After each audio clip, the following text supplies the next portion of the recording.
Hello and good afternoon, everybody. Thank you so much for that wonderful introduction. So, as you just heard, my name is Matthew Long. I'm based here in Mexico City, and I'm the head of English at my school where we work. We are, of course, a SEP school. We work with certain different materials, and like to implement our own specific English curricular materials to try and get the best out of our students as possible. And I'm going to share some of those tips with you today in this presentation. So without further ado, let's make a start. Development of oral expression. So if you have been to one of my webinars before, maybe you know that I like to start with a little bit of neuroscience on how the brain learns and how, as our students, receive the information that we're giving to them. So, as I said, I am a big fan of mind-brain education sciences, and I'm going to start with a little true or false. So, true or false? Engaging with poetry activities, various areas of the brain associated with language, memory, and emotion, which are crucial for learning, develop in young learners. Is this a true statement or is this a false statement? Thank you so much, Janet and Minus, who said true. Rebecca, true. David, true. Juan Ricardo, true. Thank you so much. Yes. So I won't spend any longer on this. You're absolutely correct. The answer is true. Um, so that's a little hint into what the session today is going to look like. So research shows us using functional magnetic resonance imaging, MRI scans, has shown that when individuals engage with poetry, there is increased activation in the left hemisphere of the brain, particularly in regions such as the Broca's area and Weinig's area, which are associated with language processing and production. So there's been a lot of research where we know through time our civilization has developed through storytelling. As a huge fan of storytelling, I've spoken about it in the past, but poetry as well has a real rich history in civilization for using language, for developing language and passing on stories to other people. And that is why we have this connection with language and poetry in our brains. So today I'm going to be talking, of course, about poetry and how we can use that to benefit the oral expression in our young learners. As a little bit of a heads up, today there are multiple points of participation. I will be asking you to create your own poems, so please get your notebook ready, your pen ready, and most importantly, your creativity ready as well. I'm really excited to see what you can come up with and what we can share further with our students. So, what does the research tell us? So, we've obviously looked at the benefits for language acquisition, but we know that there is a language and brain activation, that the poetry engages parts of the brain. There's this really strong connection with memory.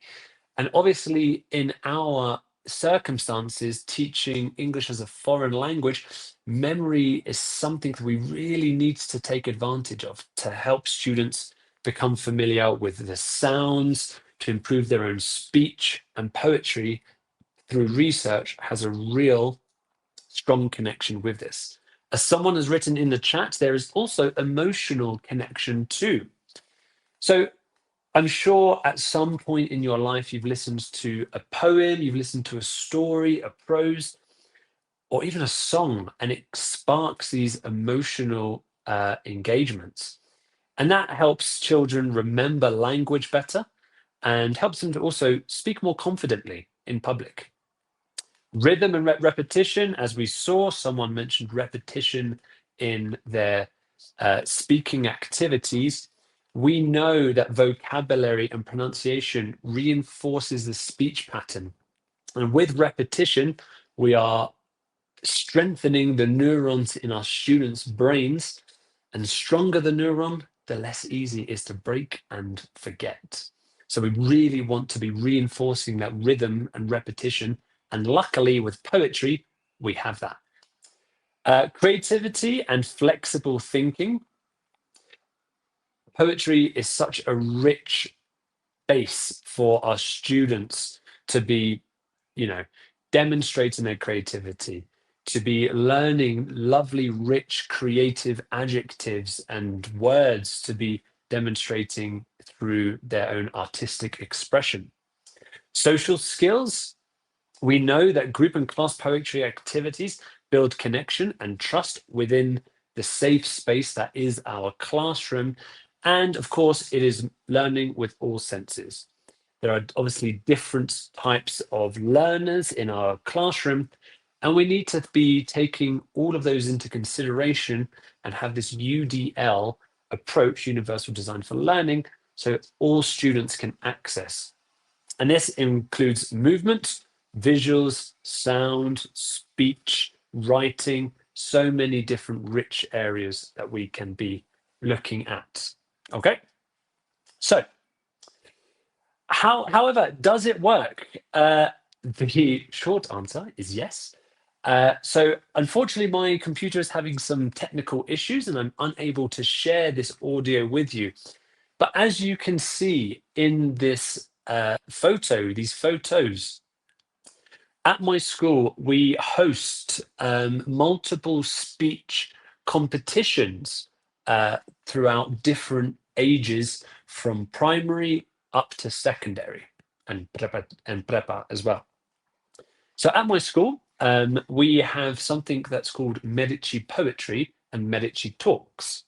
Of course, Medici Talks is similar to your TED Talks, your TEDx events, where they are looking at themes, researching them, and creating their own opinions, backed up by evidence, developing critical thinking. But with our lower primary students here at Colegio Medici, we look at poetry as a wonderful, beautiful, artistic expression of oral skills.